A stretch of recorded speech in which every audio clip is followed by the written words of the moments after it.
Alright, so this is my second attempt because last time, about page 15, I accidentally split it on my timer, and then I didn't know how to unsplit it, so restarted. Anyways, apparently on speedrun.com you can speedrun reading, and Dive Wimpy Kid is a category, so might as well. Yeah, I don't know what else to say. I'm not sure if I said anything in my last recording yet. I'm not saying he'll. I don't know. Anyways, I'm gonna take a drink of water like I did last time.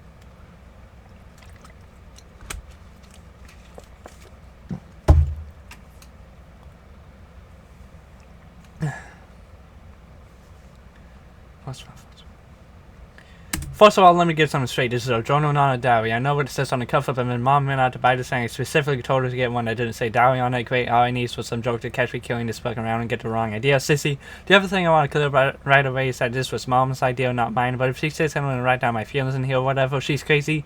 She just don't expect it to be all dear diary this and dear diary that. The only reason I agreed to do this at all is because I figure later on when I'm rich and famous I have better things to do than answer people's stupid questions all day long, so this book's gonna come in handy. Gary, tell us about your childhood where you're always so smart and handsome. Here's my journal and I'll shoot. Like I said, I'll be famous one day, but for now I'm stuck in middle school with a bunch of morons. Let me just say for the record that I think middle school is the dumbest idea I've ever invented. You got kids like me who haven't hit the growth spurt yet and mixing with these gorillas who need to shape twice a day out of my way runs. And then they wonder why bullying is such a big problem in middle school. If it was up to me, grade levels would be based on height, not age, but then again, I guess that would mean kids like our group that would still be in first grade. Today's the first day of school, and right now we're just waiting around for the teacher to hurry up and finish the scene and shot, so I figure I might as well write in this book to pass the time. By the way, let me give you some good advice. On the first day of school, you gotta be real careful. You gotta be real careful what you say. You walk into the classroom and just plunk yourself down on any old desk, and the next thing you know, the teacher is saying, "I hope you all like really sitting because these are your permanent seats, ska." So in this class, I got stuck with Chris Horsey in front of me and Lionel James in back of me. Jason Bill came in late and I was set to my right, but luckily I stopped that from happening at the last second. Is this seat taken? Yes. Next period, I should just sit in the middle of a bunch of hot girls as soon as I step in the room, but I guess if I do that, it just proves I didn't learn anything from last year. Greg, will you please pass this note to Shelley? I certainly had Greg as a doke. Man, I don't know what is up with goals these days. It used to be a whole lot simpler back in elementary school to deal with. If you were the fastest runner in your class, you got all the goals, and in the 5th grade, the fastest runner was Ronnie McCoy. Nowadays, it's a lot more complicated. Now it's about what kind of now it's about the kind of closely real how rich you are if you have a cute bottle rifle, and kids like Ronnie McCoy are scratching their heads wondering what the heck happened. The most popular boy in my grade is Bryce Anderson. The thing that really stinks is that I've always been into girls, but kids like Bryce only come around in the last couple of years. I remember how Bryce used to act back in elementary school. Girls are stinky poos. Yeah, I don't think girls are stinky poos, but of course now I don't get any credit for sticking to girls all this time. Like I said, Bryce is the most popular kid in our grade, so that leaves all the rest of us guys scrambling for the other spots. The best I can figure is that I'm somewhere around 52nd or 53rd most popular this year. But the good news is that I'm about to move up one spot because Charlie Davis is above me and he's getting his races next week. I try to explain all this popularity stuff to my friend Riley, who's probably hovering around the 150 mark by the way, but I think it just goes in one ear and out the other with him. Today we had first test, so the first thing I did when I got outside was sneak off to the basketball court to see if the Chiefs were still there, and sure enough it was. That piece of Chiefs have been sitting on the black top since last spring. I guess it must have dropped out of summer sandwich or something. After a couple of days, the Chiefs started getting all moldy and nasty. No one would play basketball on the court with the Chiefs, wasn't even knowing that was the only court that had a hoop with a net. Then one day this kid named Darren Rogers touched the cheese with a finger, and that's what started this thing called the cheese touch. It's basically like the cooties. If you get the cheese touch, you're stuck with it until you pass it on to someone else. Scream. The only way to protect yourself from the cheese touch is to cross your fingers. But it's not that easy remembering to keep your fingers crossed every moment of the day. I ended up taping mine together to the state cross all this time. I got a D in handwriting, but it was totally worth it. This one kid named Abe Hall got the cheese touch in April, and no one would even come near him for the rest of the year. This summer, Abe moved away to California and took the cheese touch with him. I just hope someone doesn't start the cheese touch up again, because I don't need that kind of stress in my life anymore. I'm having a seriously hard time getting used to the fact that summer is over and I have to get out of bed every morning to go to school. My summer did not exactly get off to a great start, thanks to my older brother Roderick. A couple of days into summer vacation, Roderick woke me in the middle of the night. He told me I slept through the whole summer, but luckily I woke up just in time for the first day of school. Shoot. You might think I was pretty done for fun for that one, but Roger was dressed in his school clothes, and he set my alarm clock ahead to make it look like it was the morning. Plus, he closed my curtains so I couldn't see that it was still dark out. After Roger woke me up, I just got dressed and went downstairs to make myself some breakfast like I do every morning on a school day. But I guess I must have made a pretty big racket, because the next thing I knew, Dad was downstairs yelling at me for eating chilies at 3 in the morning. It took me a minute to figure out what the heck was going on. After I did, I told Dad that Roger had played a trick on me, and he was the one that should be getting yelled at. Dad walked down to the basement to shoot Roger down, and I tagged along. I couldn't wait to see Roger get what was coming to him, but Roger covered up his tracks pretty good, and to this day I'm sure Dad thinks I have a screw loose or something. Today at school we got assigned to reading groups. They don't come out. They don't come right out and tell you if you're in the gifted or the easy group, but they can figure it out right away by looking at the covers of the books they hand out. As a child, Binks says boo. I was pretty disappointed to find out I got put in a gifted group, because that just means a lot of extra work. When they did a screening at the end of the last year, I did my best to make sure I got put in an easy group. This year, Fred picked up the Bappy, the Bug Guru thanks. Mom was real tight with our principal, so I bet she stepped in and make sure I got put in a gifted group again. Mom was always saying I'm a smart kid, but that I just don't apply myself. But this one thing I learned from Roderick is to set people's expectations real low so that you end up surprising them by practically doing nothing at all. Roderick, I want your dirty underwear off the kitchen table before I get home from work. Grunt later. Actually, I'm kind of glad my plan to get put in the easy group didn't work. I saw a couple of the Binks' boo kids holding the books upside down, and I don't think they were joking. Well, the first week of school is finally over, so today I slept in. Most kids wake up early on Saturday to watch cartoons or whatever, but not me. The only reason I get out of bed at all on weekends is because eventually I can't stand the taste of my own breath anymore. Unfortunately, Dad wakes me up at 6 in the morning, no matter what day of the week it is, and he's not really considerate of the fact that I'm trying to enjoy my Saturday like a normal person in the room.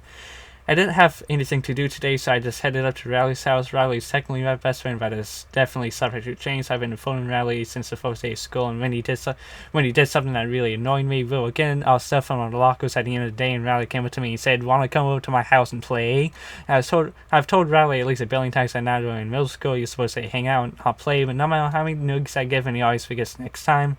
I've been trying to be a lot more careful about my image ever since I got to middle school, but having Riley around is definitely not helping. I met Riley a few years ago when he moved to my neighborhood. His mom brought him this book called How to Make Friends in New Places, and he came to my house trying all these dumb gimmicks. Not her, Thomas, excuse me, Thomas be somebody to take a funny both saying what?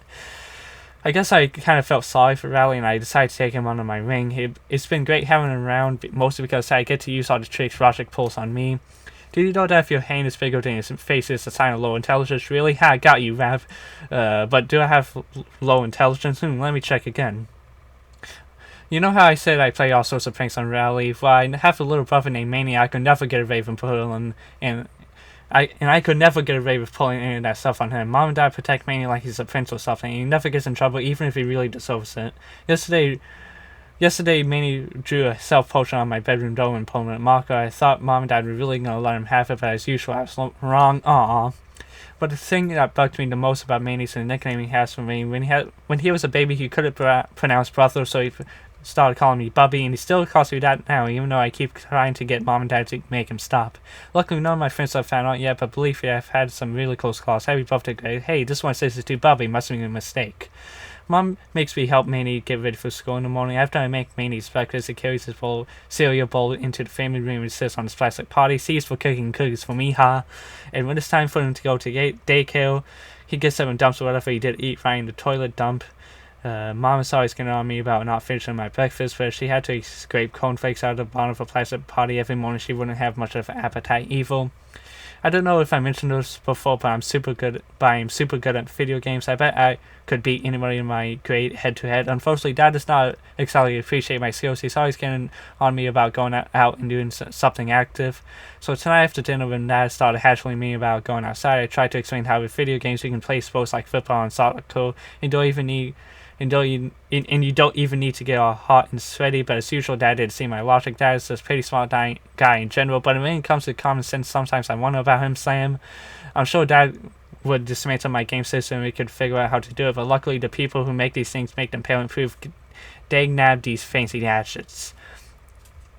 Every time Dad kicks me out of the house to do something sporty, I just go to rallies and play my video games still. Unfortunately, the only games I can play at rallies are car racing games and stuff like that, because whenever I bring a game up to Rally's house, his dad looks it up on some parent's website. If my game has any kind of fighting or violence in it, he he won't let us play. I'm getting a little sick of playing Formula 1 racing with Rally because he's not a serious gamer like me. All you have to do to beat Rally is name your car something ridiculous at the beginning of the game, and when you then when you pass Rally's car, he just falls to pieces. Bad father head, bro, ha ha ha ha.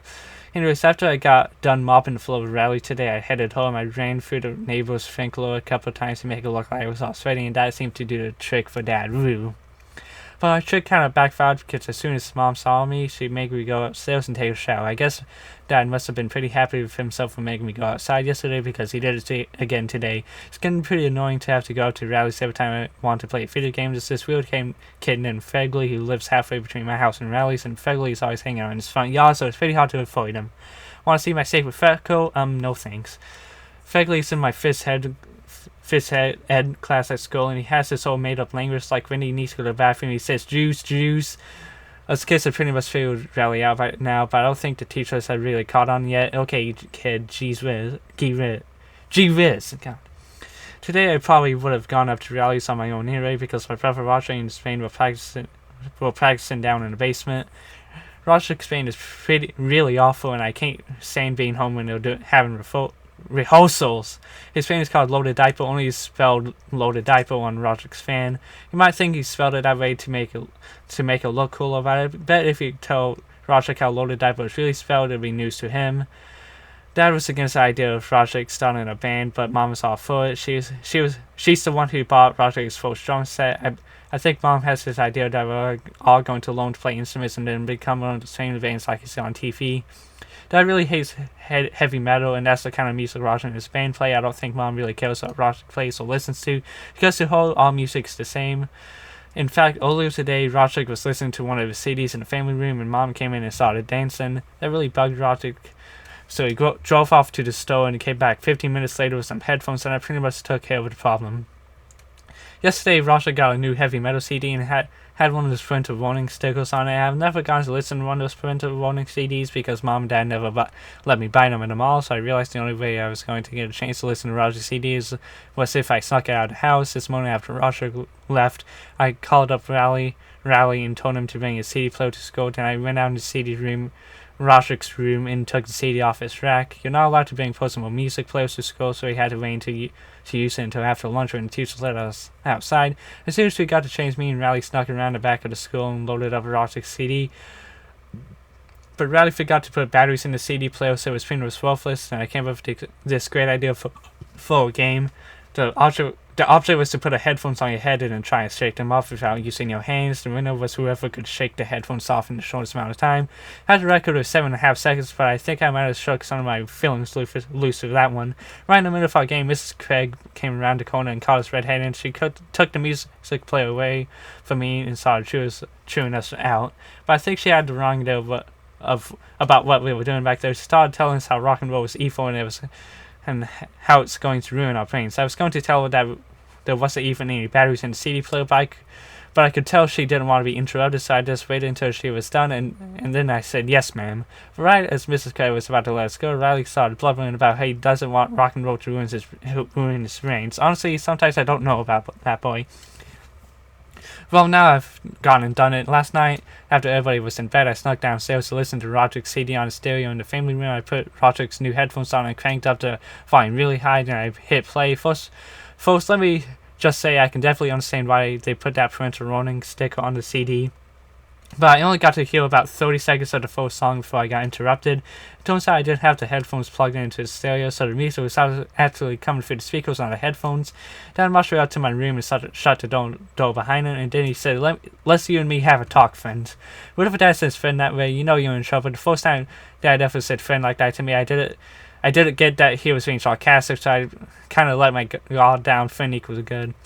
I don't make that mistake anymore. Tonight, Dad yelled at me for about 10 minutes, and then I guess he decided he would rather be in bed than stay in my room in his underwear. He told me I was grounded from playing video games for 2 weeks, which is about what I expected. I guess I should be glad that's all he did. The good thing about Dad is that when he gets mad, he goes off pretty quick and in the sofa.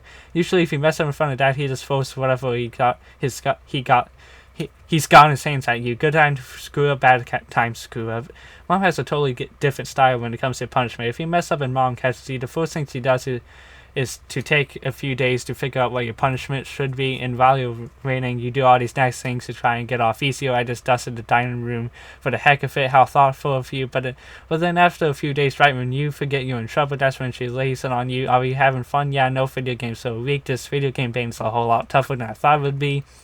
But at least I'm not the only one in the family who's in trouble. Roderick's in some hot water with Mom right now too. Manny got a hold of one of Roderick's heavy metal magazines, and one of the pages had a picture of a woman in a bikini lying across the hood of a car, and then Manny bought it into daycare for show and tell.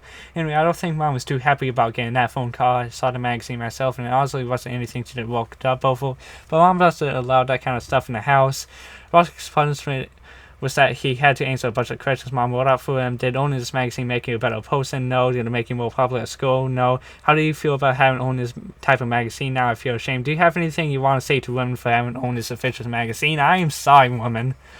I'm so grounded from playing video games, so Manny has been using my system. Mom went out and bought a whole bunch of educational video games, and watching Manny playing them is like torture. What number comes out after 2 and rhymes with 3? 3!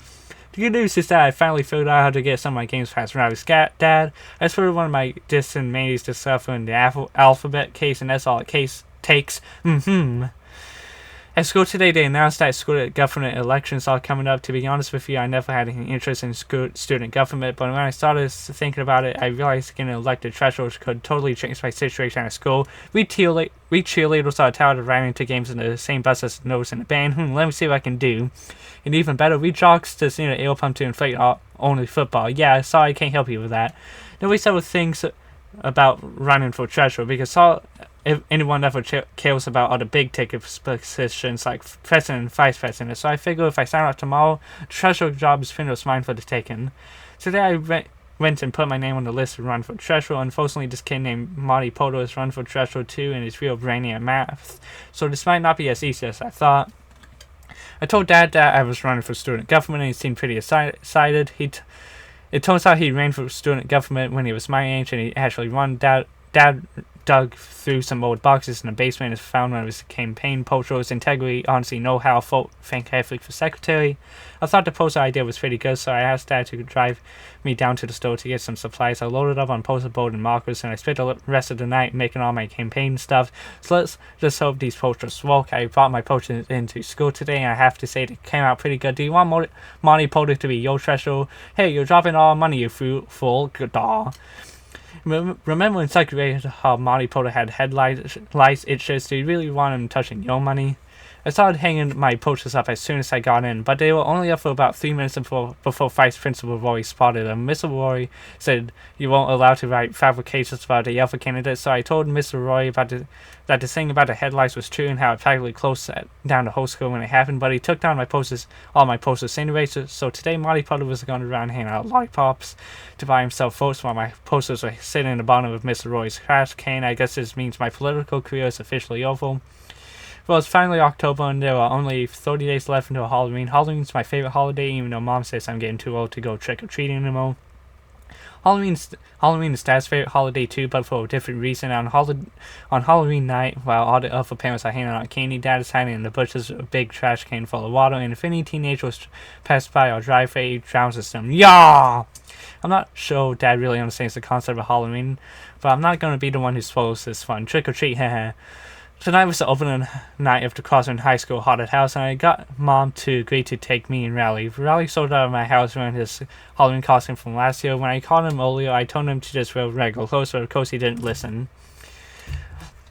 I try not to let it bother me too much, though. I never been allowed to go to the Crosswind haunted house before, and I wasn't going to let Riley ruin it for me. Roger had told me all about it, and I've been looking forward to this for about 3 years. Anyway, when we got to the entrance, I started having second thoughts about going in. Good evening. But Mom seemed like she was in a hurry to get this over with, and she moved us along. Once we rolled through the gate, it was one scare after another. There were vampires shoving out at you, and people without heads, and all sorts of crazy stuff. But the worst part was this area called Chainsaw Alley. There was a big guy in a hockey mask, and he had a real chainsaw. Roger told me the chainsaw had a rubber blade, but I wasn't taking any chances. Right when it looked like the chainsaw guy was going to catch us, Mom stepped in and bailed us out. That's not nice. I'm sorry, ma'am. Mom made the chainsaw guy show us where the exit was, and that was the end of our haunted house experience right there. I guess it was a little embarrassing when my mom did that, but I'm willing to let it go this one time. The cost in the haunted house really got me thinking. These guys were charging $5 a pop in a line stretch halfway across the school. I decided to make a haunted house of my own. Actually, I had to bring Rally on the deal because Mom wouldn't let me afford our first floor into a full-out haunted mansion. I knew Rally's dad wouldn't be crazy about the idea either, so he decided to build a haunted house in his basement and just not mention it to his parents. Me and Rally spent most of the day coming up with an awesome plan for a haunted house. He was all fine playing Hall of Streams, Vertical Blood, Bonner's Pit, Rat Condo Maze, 1,000 Skulls, Knife Valley, Hand Hall, Left Slide, Acid Snake, Exit. I don't mean to value anything, but what we came up with was way better than the Crossland High School haunted house. We realized we were gonna need to get it rolled out that we were doing this thing, so we got some paper and made a bunch of flyers. I admit, maybe stretched the truth a little in an advertisement, but you had to make sure people actually showed up. Haunted house with real live sharks, 32 Surrey Street, admission 50 cents, 3 p.m. By the time we finished putting the flyers up around the neighborhood and got back to Rally's basement, it was sorry 2:30, and we haven't even started putting the actual haunted house together yet. So he had to cut some corners from our original plan. When 3 o'clock rolled around, we looked outside to see if anybody showed up, and sure enough, there was about 20 neighborhood kids waiting in line outside Rally's basement. Now, I knew our flyer said admission was 50 cents, but I could see that we had a chance to make a killing here. So I told the kids that admission was $2 and the 50-cent thing was just a typo. The first kid to cough up his $2 was Shane Snella. He paid his money, we let him inside. Me and Rally took our position in the Hall of Screams. The Hall of Screams is basically a bed with me and Rally on either side of it. Rah rah squeal. I guess maybe we made the Hall of Screams a little too scary because halfway through Shane curled up in a ball underneath the bed. We tried to get him to crawl out from under there, but he wouldn't budge. I started thinking about all the money we were losing with this kid clogging up the Hall of Screams, and I knew we had to get him out of here quick. Eventually, Rally's dad came downstairs. At first, I was happy to see him because I thought he could help us drag Shane out from under the bed and get our haunted house cranking again. But Rally's dad really wasn't really in a helpful mood. Rally's dad wanted to know what we were doing and why Shane Snella was caught up under the bed. We told him that the basement was a haunted house and that Shane Snella actually paid for us to do it to him. Rally's dad didn't believe us. I admit that if you looked around, it didn't really look like a haunted house. All we had time to put together was a Hall of Screams and a lake of blood, which was Rally's old kiddie pool with half a bottle of ketchup in it. I tried to show Rally's dad our original plan to prove that we really were running a legitimate operation, but he still didn't seem convincing. To make a long story short, that was the end of a haunted house. The good news is, since Rally's dad didn't believe us, he didn't make us refund Shane's money, so at least we cleared $2 today. Ryan ended up getting grounded for that whole haunted house mess yesterday. He's not allowed to watch TV for a week, and he's not allowed to have me over at his house even that time. That last part really isn't fair because that's punishing me, and I didn't even do anything wrong.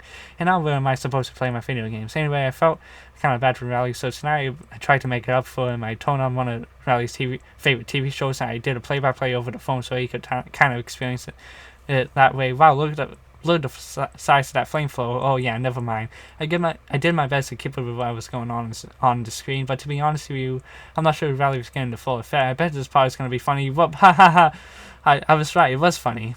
Well, Rally's grounding is finally over, and just in time for Halloween too. I went up to his house to check out his costume, and I had to admit I'm a little jealous. Rally's mom got him this night costume that's way cooler than his costume from last year. His night outfit came with a helmet and a shield and a real sword and everything. I never had a store-bought spot costume before. I still haven't figured out what I'm gonna go as tomorrow night, so I'm probably just gonna throw something together for the last minute. I figure maybe I'll bring back the toilet paper mummy again, but I think it's supposed to rain tomorrow night, so that might not be the smartest choice. In the past few years, the girls in my neighborhood have been getting cranky about my lame costume, so I'm starting to think it's actually having an effect on the amount of candy I'm bringing in. What are you supposed to be? A cowboy, double baseball hats? But I don't really have time to put together a good costume because I'm in charge of planning out the best route for me and Rally to take tomorrow night. This year I've come up with a plan that will get us at least twice the candy we scored last year. About an hour before we were supposed to start trick-or-treating, I still didn't have a costume. At that point, I was seriously thinking about going as a cowboy for the second year in a row, but then Mom knocked on my door and handed me a pirate costume with an eye patch and a hook and everything. Rally showed up about 6:30.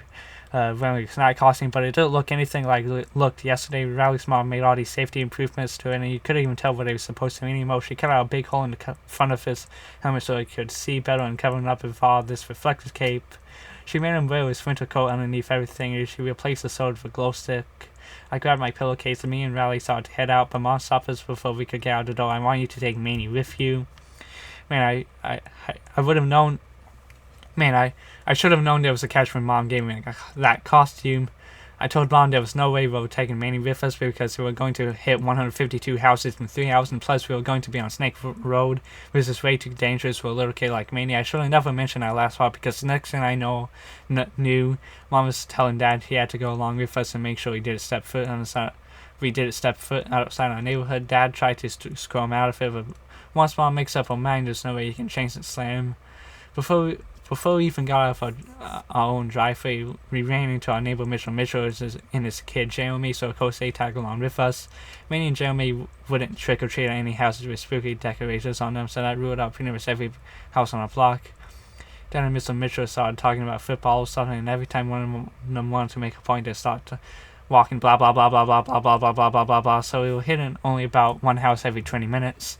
After a couple of hours, Dad and Mitchell took the little kids home. I was glad because that meant me and Riley could take off. My pillowcase was almost empty, so I wanted to make help up as much time as possible. A little while later, Riley told me he needed a potty break. I made him hold off for another 45 minutes, but by the time we got to my grandma's house, it was pretty clear that if I didn't let Riley use the bathroom, it was going to get messy. So I told Riley if he wasn't back outside in 1 minute, I was going to start helping himself to his candy.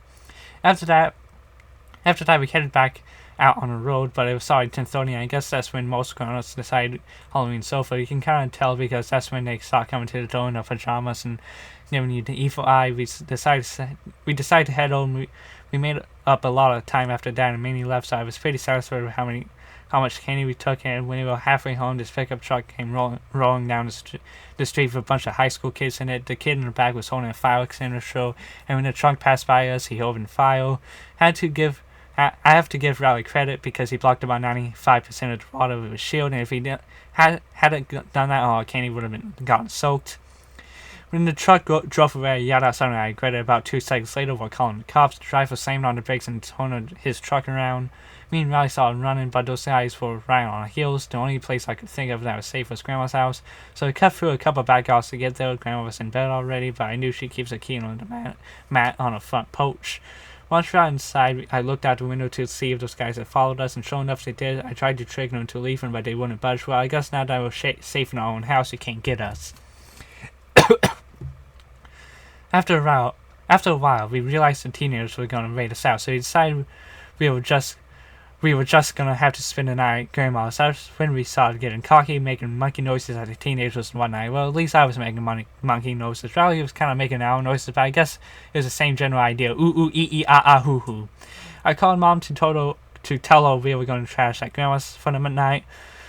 But Mom sounded really mad on the phone. She said it was a school night and that we had to get home right that instant, so that meant we were gonna have to make a run for it. I looked out the window, and this time I didn't see the truck, but I knew those guys were hiding somewhere or just trying to draw us out. So we snuck out the back door, hopped over Grandma's fence, and ran all the way to Snake Road. I figured our chances were better there because there aren't any street lights. Snake Road is scary enough on its own without having the truckload of teenagers hunting you down. Every time we saw a car coming, he dove into the bushes. It must have taken us a half an hour to go 100 yards. But believe it or not, we made it all the way home without getting caught.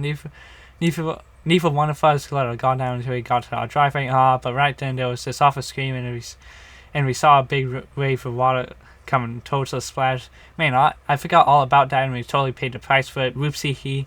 Heh. When me and Riley got inside, we laid out on a cane on the kitchen table. The only things we could salvage were a couple of mints that were wrapped in cellophane and the toothbrushes Mr. Garrison gave us. I think next Halloween I would just stay home and move some Butterfingers from the bowl Mom keeps on top of the refrigerator.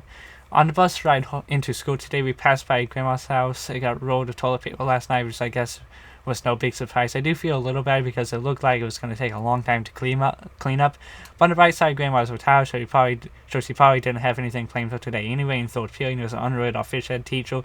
And now said the boys will be doing a wrestling unit for the next 6 weeks. If there was one thing most boys in my school are into is professional wrestling, so Mr. Underwood might as well have set off a bomb. Lunch comes right after fifth ed, and the cafeteria was a complete madhouse. I don't know what school was thinking of having a wrestling unit, but I decided if I don't want to twist it into a pencil for the next month and a half, I better do my homework on this wrestling business. So I rented a couple of video games to learn some moves, and you know what? After a while I was really starting to get a hang of it. Does this feel like right? Yes, no, help. In fact, the other kids in my class had better look out, because if I keep this up, I could be a real threat. Then again, I better make sure I don't do too good. A kid named Preston Mudd got named Athlete of the Month for me in the best player in the basketball unit, so they put his picture up in a hallway. P Mudd, Athlete of the Month. It took people about 5 seconds to realize how P Mudd sounded when he said it out loud, and after that, it was all awful for Preston. P Mudd, P Mudd. Well, I figured out today that the kind of wrestling Mr. Underwood is teaching is completely different than the kind they do on TV. First of all, we have to wear these things called singlets, which looks like the bathing suits they used to wear in the 1800s. And second of all, there was no pile drivers or hitting people over the heads with chairs or anything like that. There's not even a ring with ropes around it. It's basically just a sweaty mat that smells like it's never been washed before. Mr. Underwood started asking for volunteers so he could demonstrate some wrestling holds, but there's no way I was going to raise my hand. Me and Riley tried to hide out in the back of the gym near the corner, but that's where the girls were doing their gymnastics unit. Hee hee hee. We got out of there in a hurry, and we went back to where the rest of the guys were. Mr. Underwood singled me out, probably because I'm the lightest kid in the class, and he could toss me around without straining himself. He showed everybody how to do all these things called a half Nelson and a reversal and takedown and stuff like that. When he was doing this one move called the Fireman's Carry, I felt a breeze down below, and I could tell my singlet wasn't doing a good job keeping me covered up. That's when I think my lucky stars the girls were on the other side of the gym. Mr. Underwood divided us up into rate groups. I was pretty happy about that at first, because it meant I wasn't going to have to wrestle kids like Benny Wells who could bench press 250 pounds. But then I found out who I did have to wrestle, and I would have traded for Benny Wells in a heartbeat. Greg would be paired up with Fegley here. Fegley was the only kid light enough to be in my weight class, and apparently Fegley was paying attention, and Mr. Underwood was giving instructions, because he pinned me every which way you could imagine. I spent my 7th period getting way more familiar with Fegley than I ever wanted to be. Treat. This wrestling unit has totally torn our school upside down. Our kids are wrestling in the hallways and the classrooms and you name it, but the 15 minutes after lunch where they let us outside is the worst. You can't walk 5 feet without tripping over a couple of kids going at it. I just tried to keep my distance and mark my words, so I'm just forcing to roll right onto the cheese and start the cheese toss all over again. My other big problem is that I have to wrestle Fegley every single day, but at the moment I realized something. If I can move out of Fegley's weight class, I wouldn't have to wrestle him anymore. So today I stuffed my clothes with a bunch of socks and shorts to get myself into the next weight class where I was still too light to move up. I realized I was going to have to gain weight for real. At first I thought I should just start rolling up on junk food, but then I had a much better idea. I decided to gain my weight in muscle, not fat. I've never been all that interested in getting in shape before, but this wrestling unit made me rethink things. I figured if I bulk up now, it could actually come in handy down the road. The football unit is coming in the spring, and they split the teams into shorts and skins, and I always get put on skins. I think they do that to make all the out of shape kids feel ashamed of themselves. If I can pack on some muscle now, it would be a whole different story next April. Greg Heffley on skins, rip. Tonight after dinner, I got Mom and Dad together and told them my plan. I told them I was going to need some serious exercise equipment and some Gatorade powder too. I showed them some muscle magazines I got at the store so they could see how ripped I was going to be. Mom didn't really say anything at first, but Dad was pretty enthusiastic. I think he was just glad I had a change of heart from how I used to be when I was a kid. If you work out regularly, you can get big muscles like girls, but Mom said if I wanted to get a weight set, I was going to have to prove that I could stick with an exercise regime.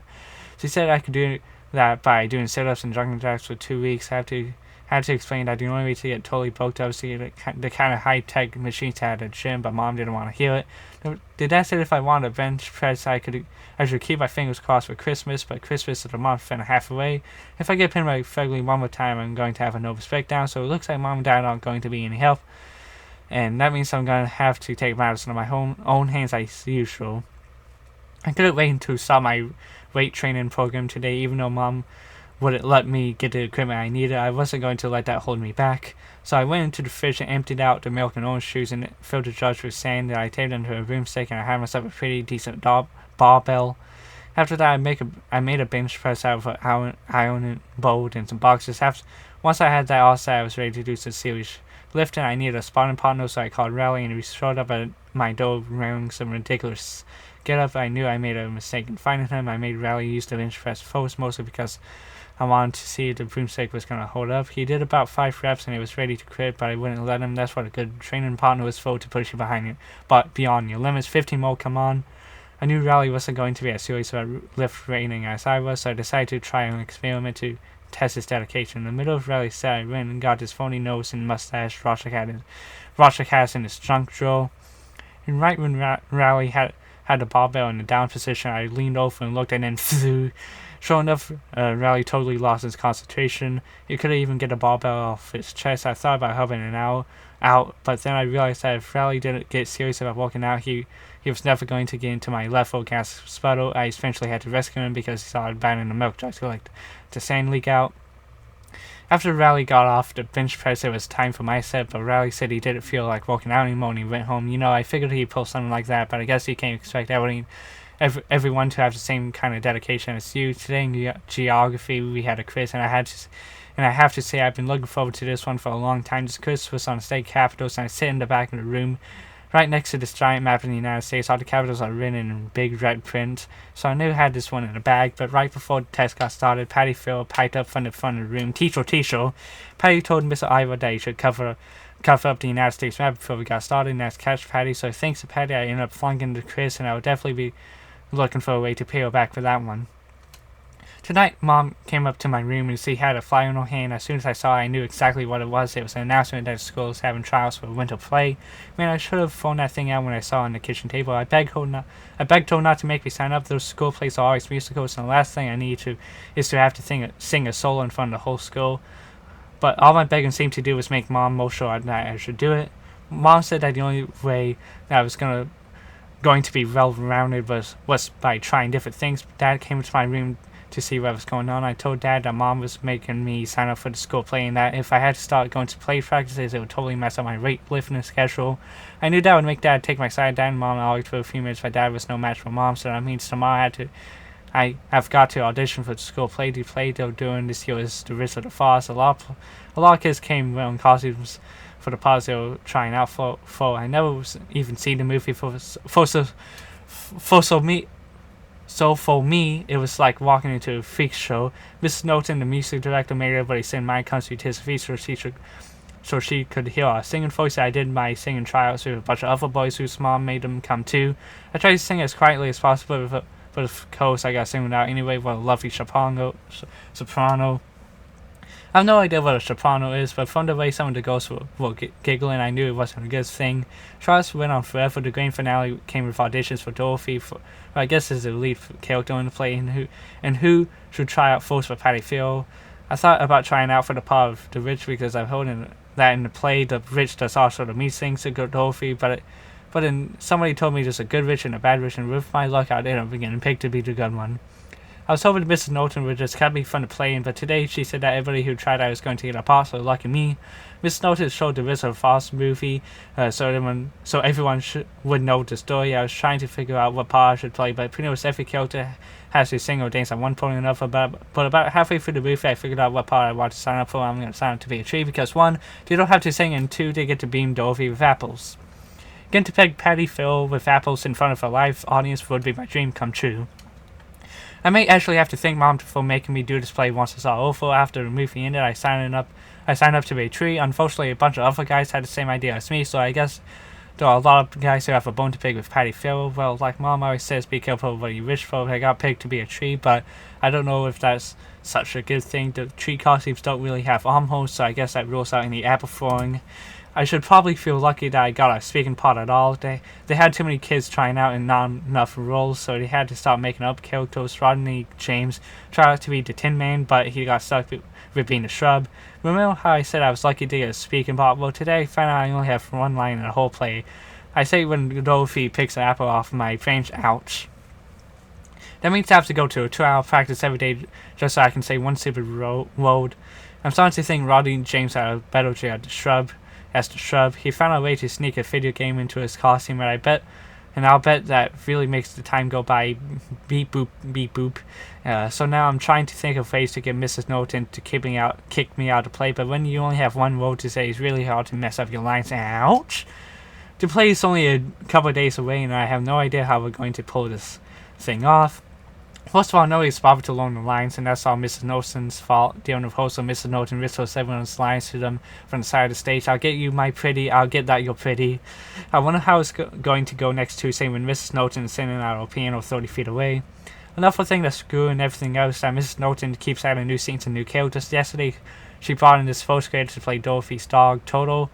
But today the kid's mom came in and said that she wanted her kid to walk around on two legs because crawling around on all fours would be too degrading. So now we've got a dog that's going to be walking around on his hind legs for the whole show. But the rules changed that Mrs. Norton actually wrote a song that trees have to sing. She said everybody deserves a chance to sing in the play. So today we spent an hour learning the role song instead of inventing read feed trees. Thank God Roderick will be in the audience to see me humiliate myself. Mrs. Norton said the play is going to be a semi-formal occasion, and I know there's no way Roderick's going to wear a tie for a middle school play, but today wasn't all bad. Towards the end of the practice, Archie Kelly tripped over Rodney James and chipped his tooth because he couldn't stick out his arms to pick his fall. God. So good news is the Atlanta's trees cough out arm holes for the performance. Tonight was the big school production of The Wizard of Oz. The first sign that things were not going to go well happened before the play even started. I was picking food to corner to check out how many people showed up to see the play, and guess who was standing right in front? My brother Roderick wearing a clip-on tie. He must have found out I was singing, and he couldn't resist the chance to see me embarrass myself. The play was supposed to start at 8, but it got delayed because Ronnie James had stage fright. You'll figure that someone whose job it was to sit on the stage and do nothing could just suck it up for one performance, but Rodney wouldn't budge, and eventually his mom had to carry him off. The play finally got started around 8:30. Nobody could remember the lines just like I predicted, but Mrs. Norton kept things moving along with her piano. The kid who played Toto brought a stool and a pile of comic books onto the stage, and that totally ruined the whole dog effect. When it was time for the first scene, me and the other trees hopped into our positions to Conan Rose, and when they did, Howard made his voice, Bubby, great, I've been able to keep that nickname great. Quiet for 5 years, and now all of a sudden the whole town knew it. I could feel about 300 pairs of eyeballs pointing my way, so I did some quick ad-libbing and was able to deflect the embarrassment over to Archie Kelly. I think it dropped an apple, Bubby, but the measure of embarrassment was still on the way. When I heard Mrs. Norton playing the first few bars of Reefy Trees, I felt my stomach jump. I looked out in the audience. I noticed Roderick was holding a video camera. I knew that if I sang the song and Roderick recorded it, he would keep the tape forever and use it to humiliate me for the rest of my life. I didn't know what to do, so when the time came to start singing, I just kept my mouth shut. Reefy Trees from Yarno Glen. For a few seconds there, things went okay. I figured that if I didn't technically sing the song, then Roderick would have anything to hold over my head, but after a few seconds, the other trees noticed I was singing. I guess they must have thought I knew something that they didn't, so they stopped singing too. To sly and male and fair and sweet. Now the three of us were just standing there not saying a word. Mr. Norton must have thought we forgot the words to the song because he came over to the side of the stage and whispered the rest of the lyrics to us while we all rooted to a spot she doth move on a lighter feet. The song is only about 3 minutes long, but to me it felt like an hour and a half. I was just praying the curtains would go down so we could hop off the stage. That's when I noticed Patty Farrell standing in the wings, and if looks could kill, us trees would be dead. She probably thought we were ruining her chase of making it to Broadway or something. Seeing Patty standing there reminded me why I signed up to be a tree in the first place. Pretty soon the rest of those trees started throwing apples too. I think Toto even got in on the act. Somebody knocked the glasses off of Patty's head and one of the lenses broke. Mr. Norton had to shut down the play after that because Patty can't see 2 feet in front of her without glasses. After the play was over, my family went home together. Mom had brought a bouquet of flowers, and I guess it was supposed to be for me, but she ended up tossing them in a trash can on the way out the door. I just hope that everyone who came to see the play was as entertained as I was. Well, if one good thing came out to play is that I don't have to worry about the bummy nickname anymore. I saw Archie Kelly in Hassel in the hallway after 5th period today, so it looks like I can finally start to breathe a little easier. Hi, little Bubby. With all this stuff going on at school, I haven't even had time to think about Christmas, and it's less than 10 days away. In fact, the only things that tipped me off that Christmas was coming was when Roderick put up his wish list on the refrigerator. Roderick's wish list: new drum, new fan, shrunken head. I usually make a big wish list every year, but this Christmas, all I really want is this video game called Tristan Whistled. Tonight, Mandy was going through the Christmas catalog, picking out all the stuff he wants with a big red marker. Manny was circling every single toy in the catalog. He was even circling really expensive things like a giant motorized car and stuff like that. So I decided to step in and give him some good big brotherly advice. I told him that if he circled stuff that was too expensive, he was going to end up with a bunch of clothes for Christmas. I said he should just pick 3 or 4 medium price gifts so he would end up with a couple of things he actually wanted, but of course Manny just went back to circling everything again, so I guess he would decide to learn the hard way. When I was 7, the only thing I really wanted for Christmas was a Barbie dream house, and not because I like girls' toys like Rashik said. I just thought it would be a really awesome photo for my toy soldiers. When Mom and Dad saw my wish list for that when Mom and Dad saw my wish list that year, they got in a big fight over it. Dad said there was no way he was going to make a dollhouse, but Mom said it was helping me for an experiment with whatever kind of toys I wanted to play with. Believe it or not, Dad actually won that argument. Dad told me to start my wish list over and pick some toys that were more appropriate for boys, but I have a secret weapon when it comes to Christmas. My Uncle Charlie always gets me whatever I want. I told him I wanted a Barbie dream house, and he said he would hook me up.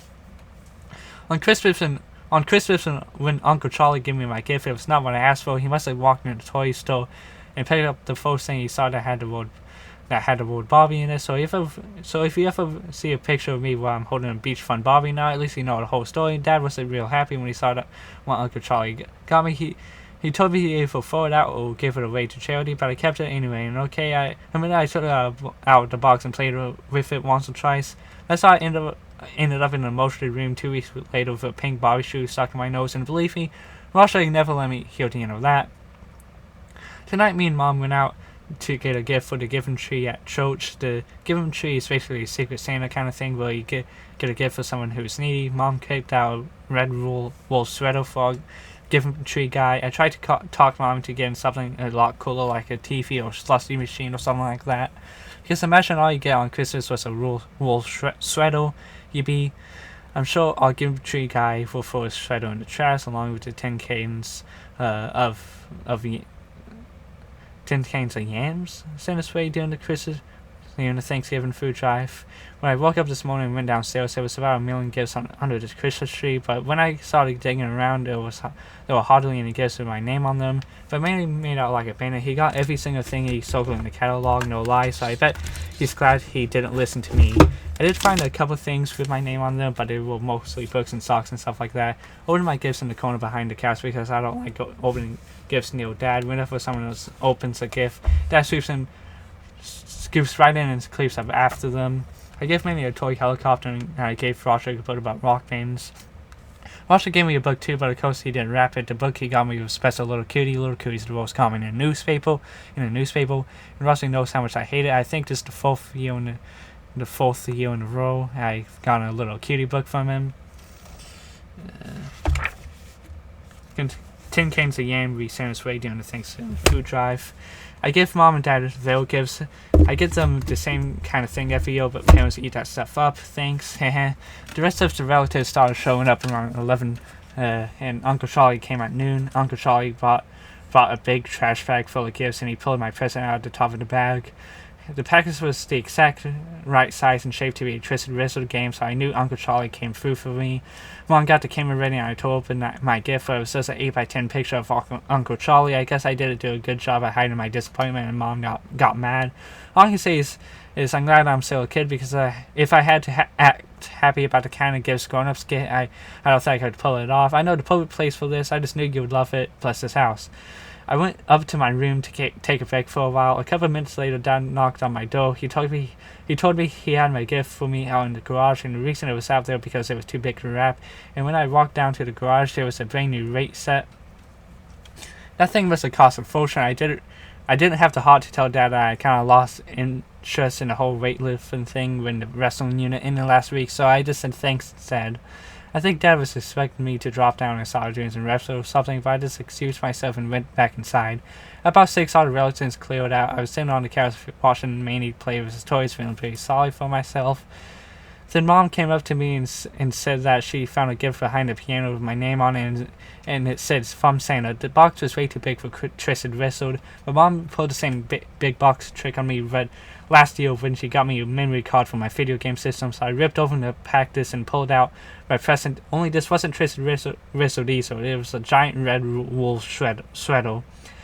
At first I thought Mom was playing some kind of practical joke on me because this sweater was the same kind we bought for our gift tree guy, but Mom seemed pretty confused too. She said she did buy me a video game and that she had no idea what the sweater was doing in my box.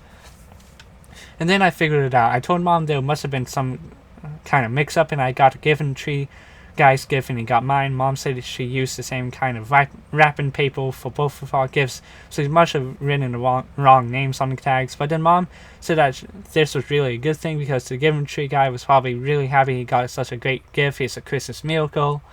I had to explain that you need a game system and TV to play Tristan Whistled, and so the game was totally useless to him. Oh, even though my Christmas was not going that great, I'm sure it was going a whole lot worse with the gift tree guy jokes.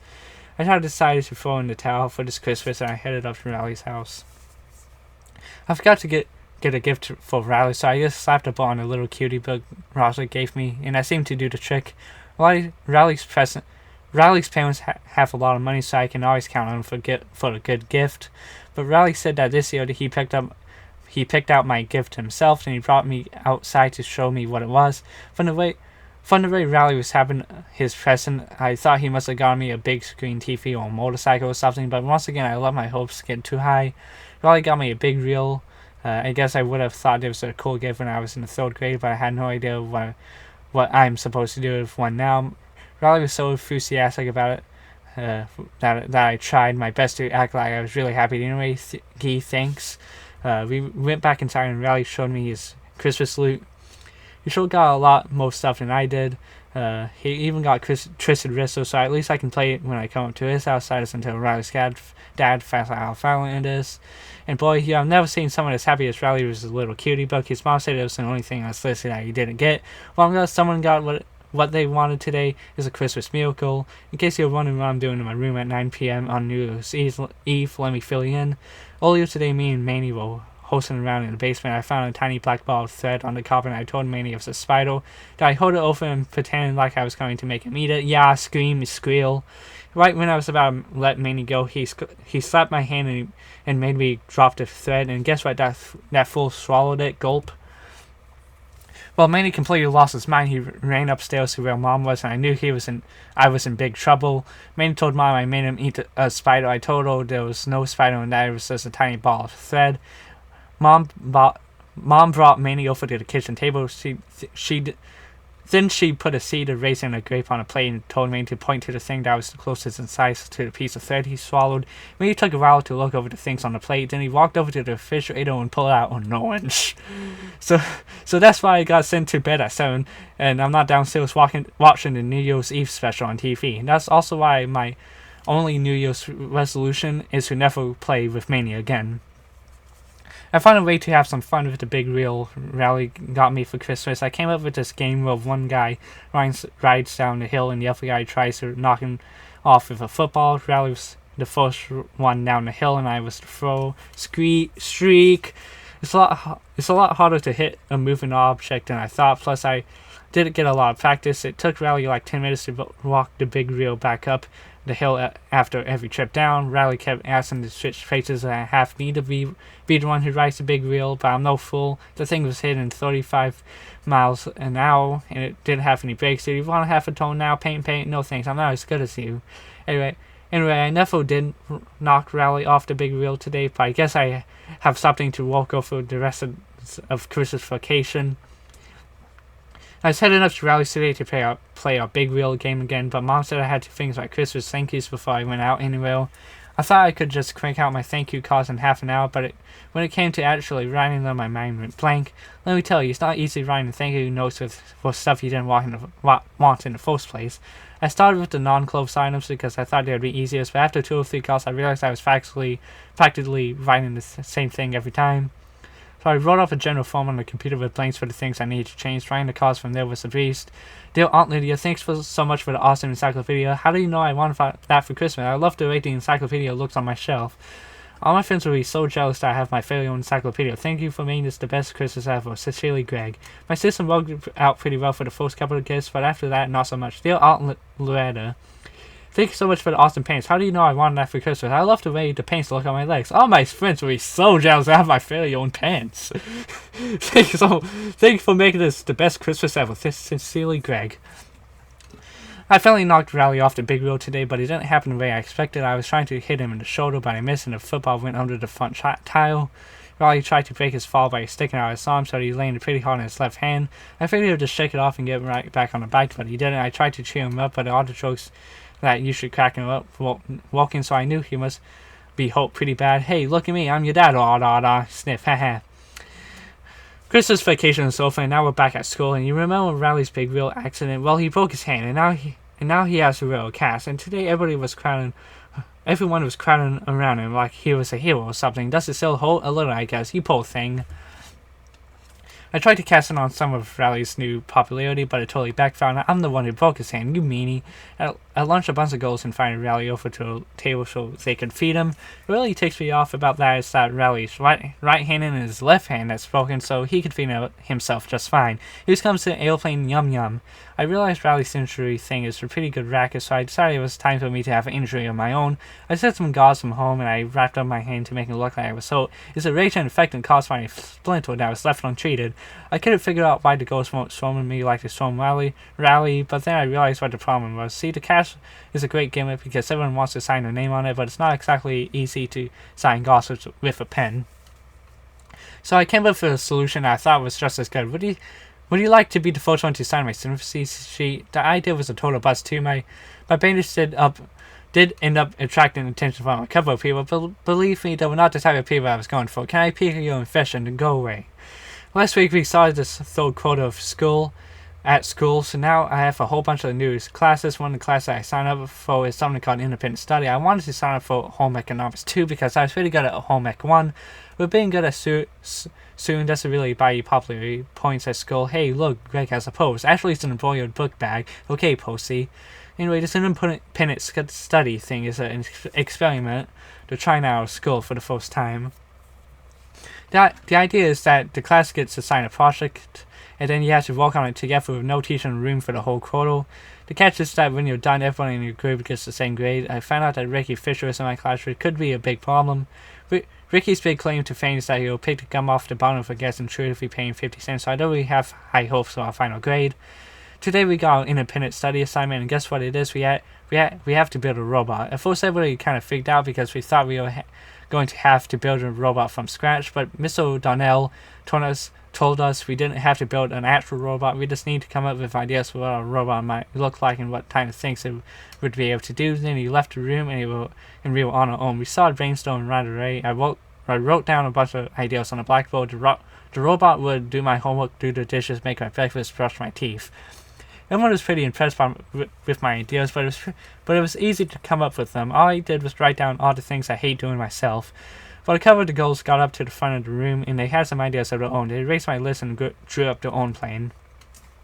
They wanted to invent a robot that would give you data device and have 10 types of lip gloss on its fingertips.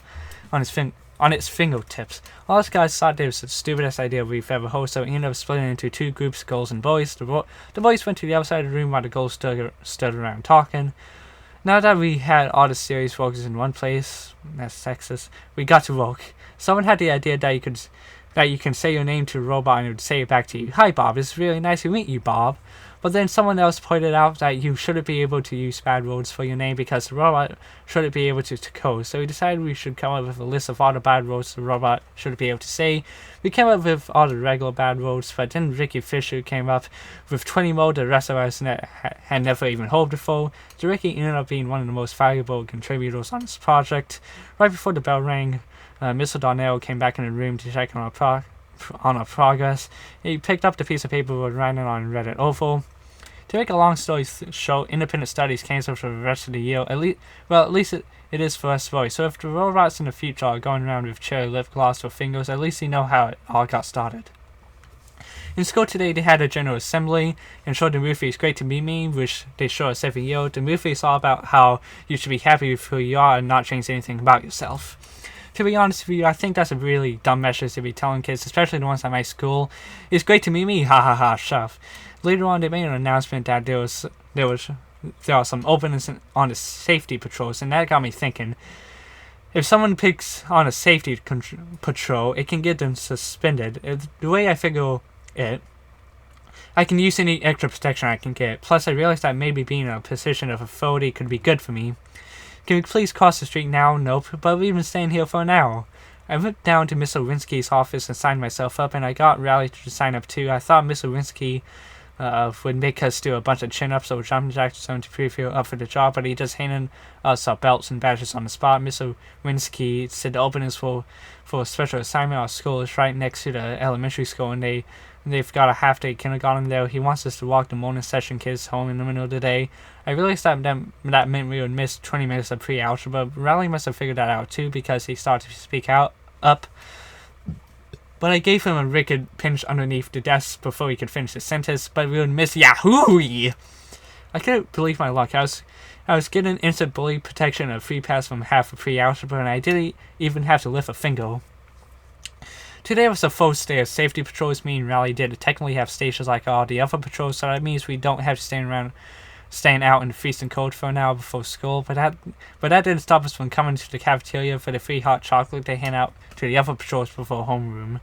Another great perk is that you get to show up 10 minutes late for first period. Hello!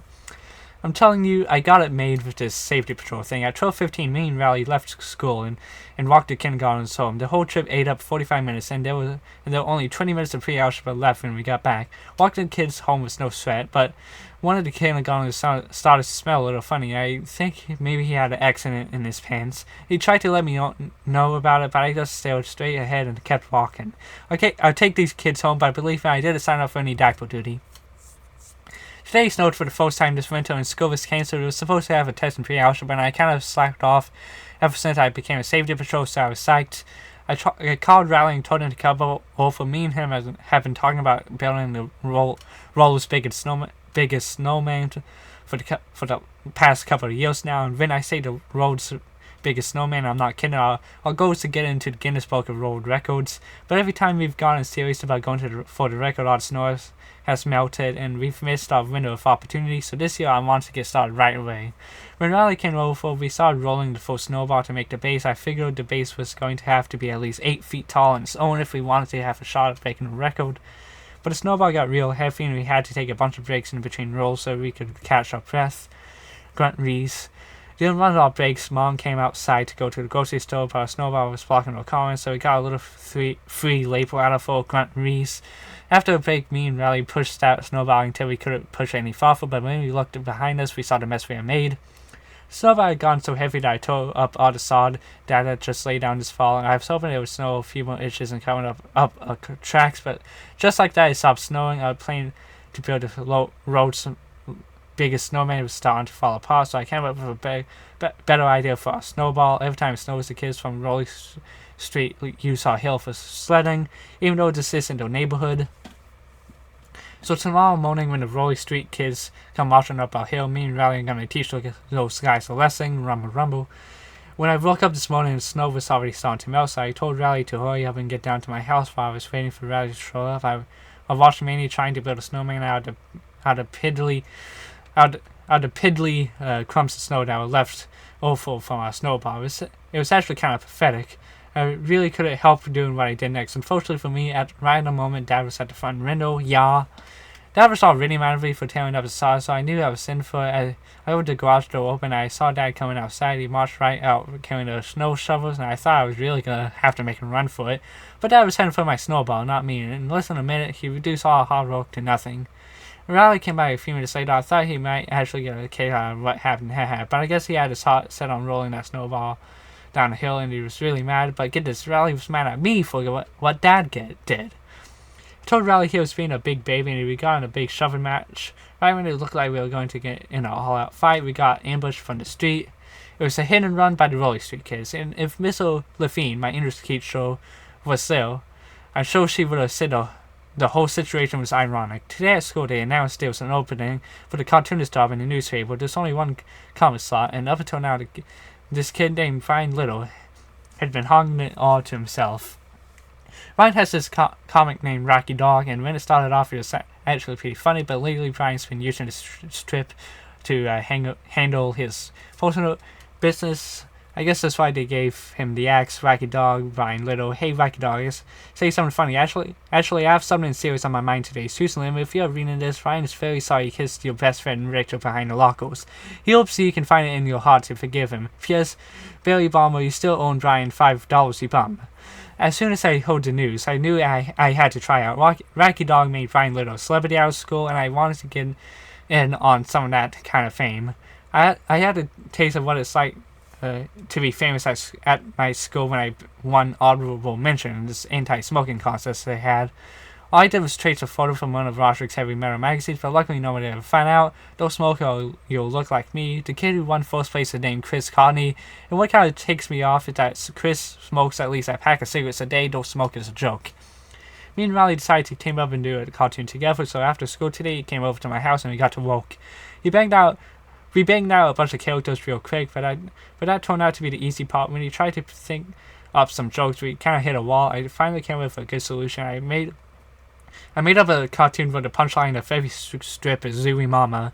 That way we wouldn't be bogged down with having to write actual jokes, and we could concentrate on the pictures. For the first couple of strips, I did writing and drew the characters, and Riley drew the boxes around the pictures. Step on the track, break your mom's back. Yeah, right. Hey, Timmy. Your muffler slipped on a banana peel, and P.S. she's dead, Zooey Mama. Riley started complaining that he didn't have enough to do, so I let him write a few of the strips. But to be honest with you, there was a pretty obvious drop in quality once Riley started doing the writing. I've been waiting 3 hours to get a hamburger. Finally, one hamburger, please. I'm sorry, so we are all sold out. Zooey Mama faint. Eventually, I got kind of sick of the Zooey Mama idea, and I pretty much let Riley take over the whole operation. And believe it or not, Riley's drawing skills are worse than his writing skills. Oops, I stepped in a puddle. At least it's not an acid puddle. Aye, it is an acid puddle.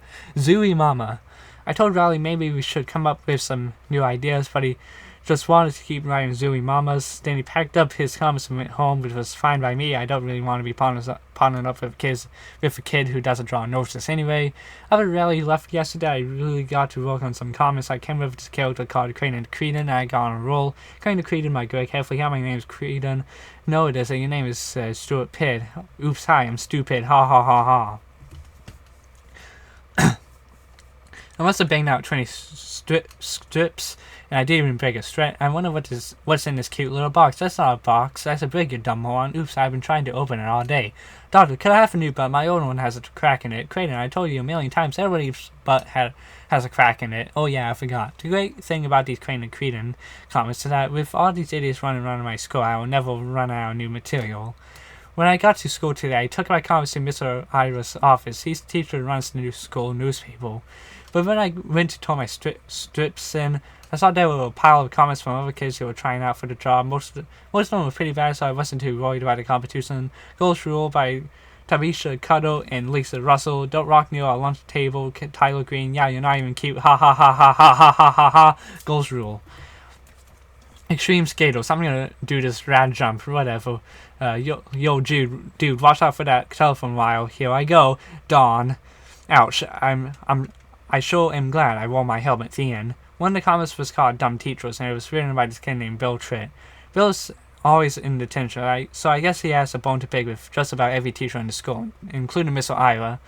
So I'm not too worried about the chances of Bill's comment getting an evil. Hey, Mr. Ira, you pooped your pants again. Nuh-uh, yeah, sink lines from the poop.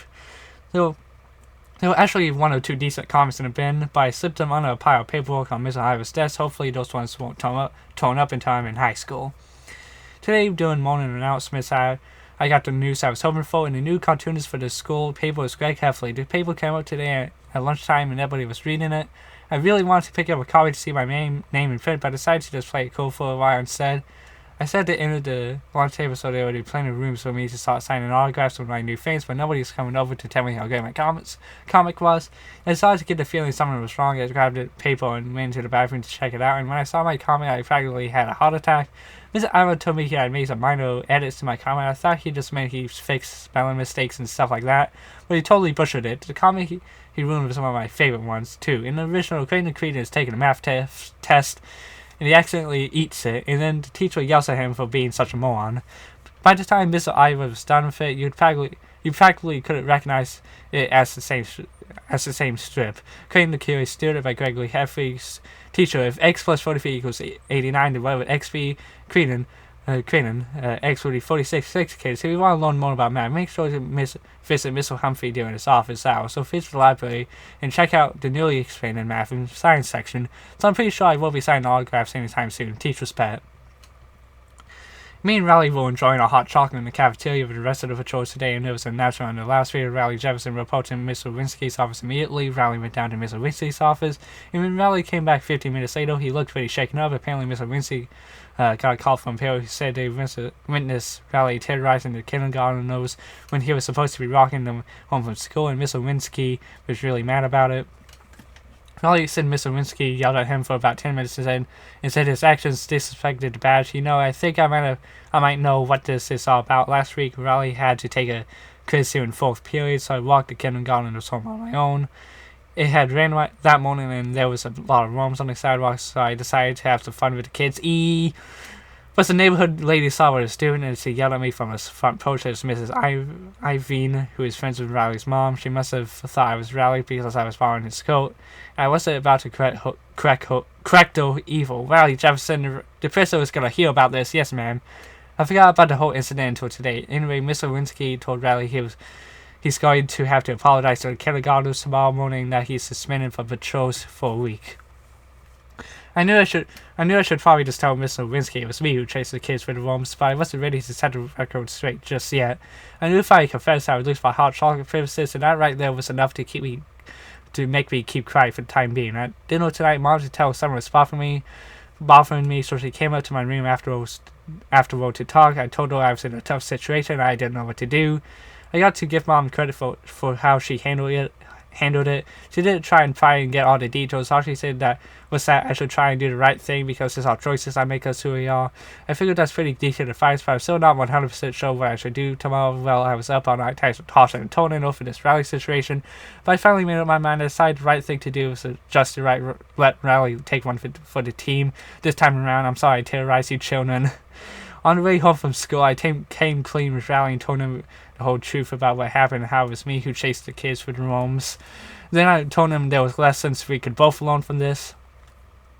I told him I learned to be more careful about what I do in front of Mrs. Ofine's house, and now he learned a valuable lesson too, which is this: be careful about who you lend your coat to. I guess it had been a learning experience for both of us. To be honest with you, my message didn't seem to be getting through to Riley. We were supposed to hang out after school today, but he said he was just going to go home and take a nap. I couldn't really blame him, because if I didn't have my hot chocolate this morning, I wouldn't have had much energy either.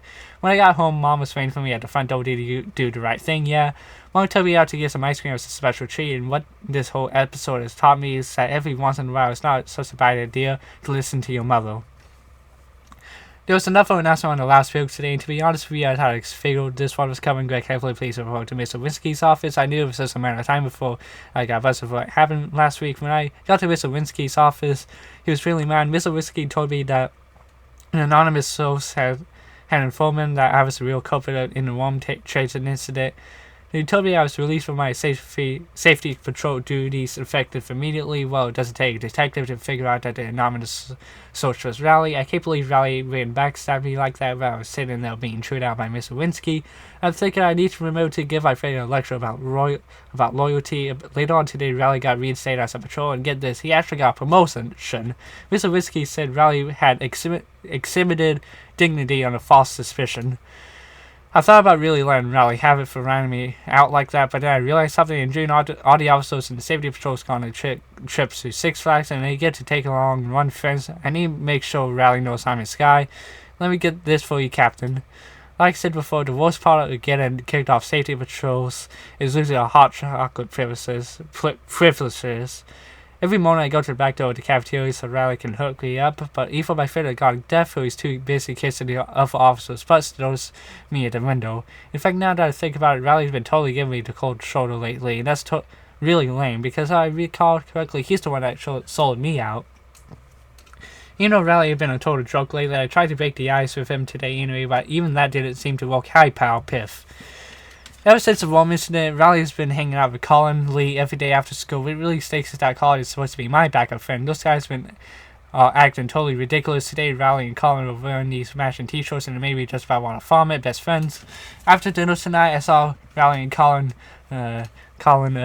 walking up the hill to the airport, chumming it up. Colin had his overnight best, so I knew they were going to do a sleepover at Riley's, and I thought, well, two could play at that game. The best way to get back at Riley was to get a new best friend of my own, but unfortunately, the only person who came to mind right at the moment was Fegley. I went up to Fegley's for my overnight bag, so Riley could see I had other fitting options too. When I got there, Fegley was in his front yard, stabbing a cat with a stick. That's when I started to think maybe this wasn't the best idea after all. Pant. But Riley was in his front yard and he was watching me, so I knew there was no turning back. I found myself into Fegley's house. His mom said she was excited to see Fegley with a playmate, which was Tom, and I was not too enthusiastic about. Me and Fegley went upstairs to his room. Fegley tried to get me to play Twister with him, so I made sure I stayed 10 feet away from him at all times. I decided that I should just pull the plug on the stupid idea and go home, but every time I looked out the window, Riley and Colin was still in Riley's front yard. I didn't want to leave until the guys went back inside, but since things started to get out of hand with Fegley pretty quickly. When I was looking out the window, Fegley broke into my backpack and ate the whole bag of jelly beans out in there. Fegley is one of those kids who's not supposed to eat sugar, so 2 minutes later, he was smashing off the walls. Fegley saw that like a total maniac, and he chased me all around his upstairs. I kept thinking it was going to come down off his sugar high, but he did it. Eventually, I locked myself in his bathroom to wait him out. Around 11:30, it got quiet out in the hallway. That's when Fegley slipped a piece of paper under the door. I picked it up and read it. Dear Gregory, I'm fairly sorry I chased you with a book on my finger here. I put it on this paper so you can get me back. That's the last thing I remember before I blacked out.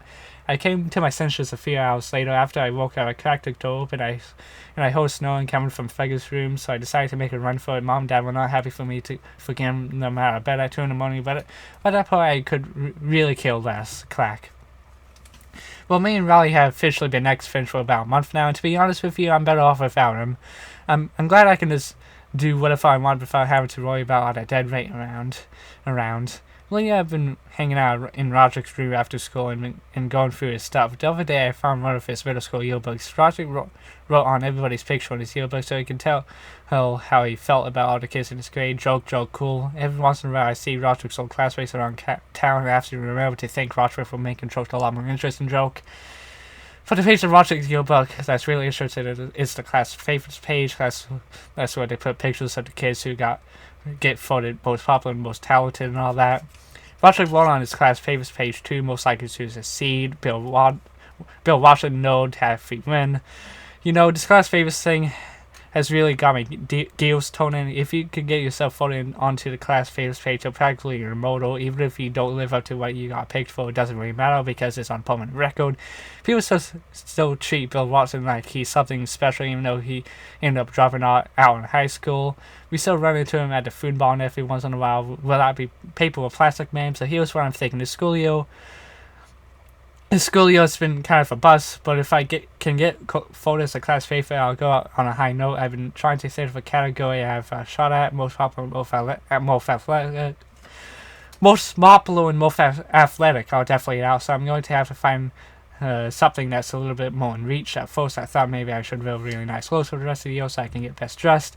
But that would mean I would have to get my picture taken with Jenna Stewart, and she dresses like a pilgrim.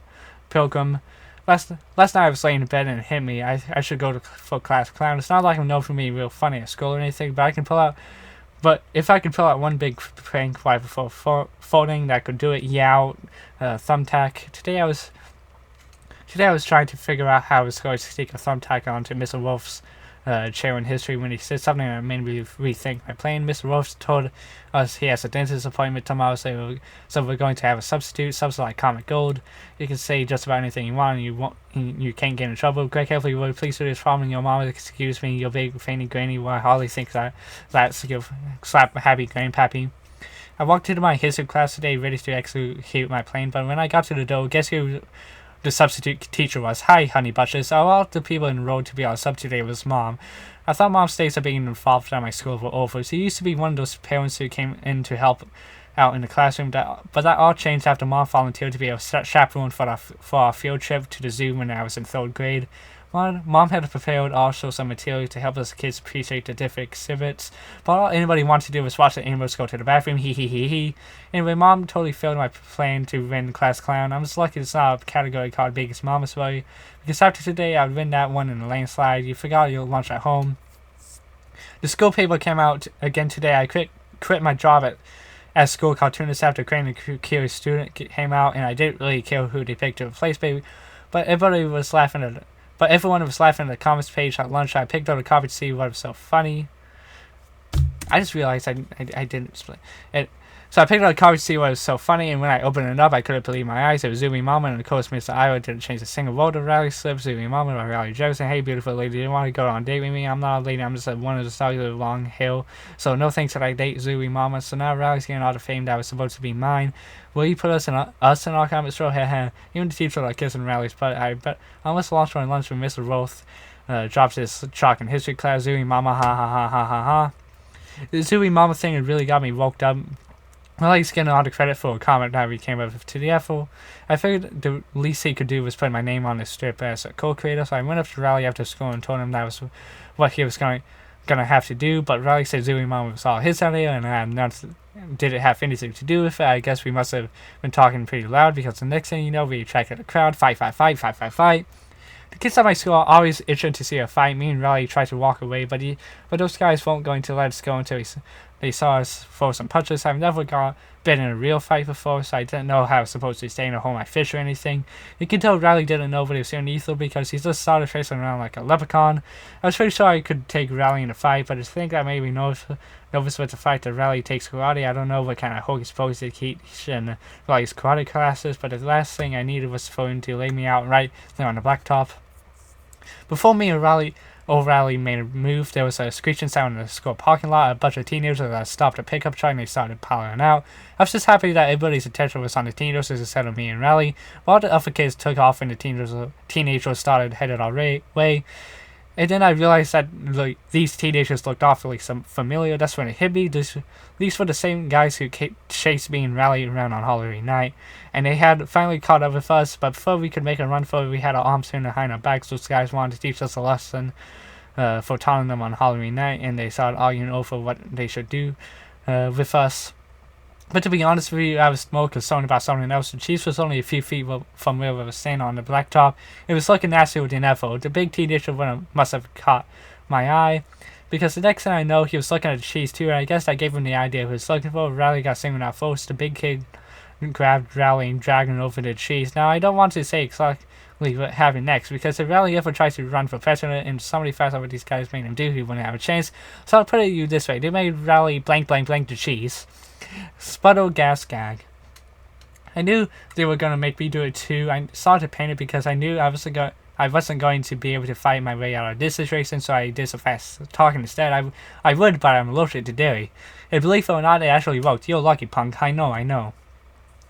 I guess teenagers were satisfied they hadn't made a point, because after they made Rally finish off the rest of the cheese to let us go, they got back in a truck and took off down the road. Me and Rally walked over together, but neither one of us really said anything on the way back. I thought about mentioning to Rally that maybe he could have put out a couple of his karate moves back there, but someone told me to hold off on that thought for right now. Shuttle. At school today, the teachers let us outside after lunch. It took about 5 seconds for someone to realize the cheese was missing from the spot on the blacktop. Hey! Everyone crowded around to look at where the cheese used to be. Nobody could believe it was actually gone. People started covering over these crazy theories about what happened to it. Somebody said that maybe the cheese grew legs and walked away. It took all my self-control to keep my mouth shut, and if Rally wasn't standing right there, I honestly don't know if I could have kept quiet. A couple of the guys who have argued over what happened to the Chiefs were the same ones who were egging me and Riley on yesterday afternoon, so I knew it wasn't going to be long until somebody put two and two together and figured out that we must have had something to do with it. Riley was starting to panic, and I don't blame him either. If the truth ever came out about how the Chiefs disappeared, Riley would be finished. He would have to move out of state and maybe even the country. That's when I decided to speak out. I told everyone that I knew what happened to the Chiefs. I said I was sick of it being on the blacktop, and I decided to get rid of it once and for all. For a second there, everybody just froze. I thought people were going to start thanking me for what I did, but boy, I was wrong. I really wish I had worded my story a little differently, because if I threw away the Chiefs, guess what that meant? It meant that I have the Chiefs touch. Scream. Well, if Riley appreciated what I did for him last week, he hasn't said it, but we started hanging out after school again, so I guess that means bringing him back to normal. Diaper rash ahead, bro, ha ha ha. I can honestly say that so far having the Chiefs haven't been all that bad. It got me out of doing the squirrel dance unit in Fish Head because no one would partner up with me, and I've had the whole lunch table to myself every day. Today was the last day of school, and they handed out yearbooks after 8th period. I flipped to the class favorites page, and here's the picture that was waiting for me. Class clown Riley Jefferson, Zooey Mama. All I can say is if anybody wants a free yearbook, they can dig one out of the trash in the back of the cafeteria. You know, Riley can have class clown for all I care. But if he ever gets too big for his britches, I'll just remind him that here's the guy he ate the blank.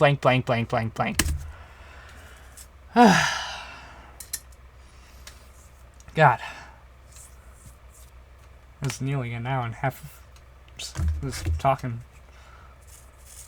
I forgot to split at page 200, they're like a few pages later. And also back there, the Giffen Tree guy, like the yams, it was like ripped or something. Like it wasn't there. I hope that doesn't deter the run, because like what I did is that like I kind of guessed what it is. But I think it was yams, and it was yams. And then like a page or two later, I have the Diary Wimpy Kid book next to me, so I flipped to that page. And I read that sentence again, actually. So hopefully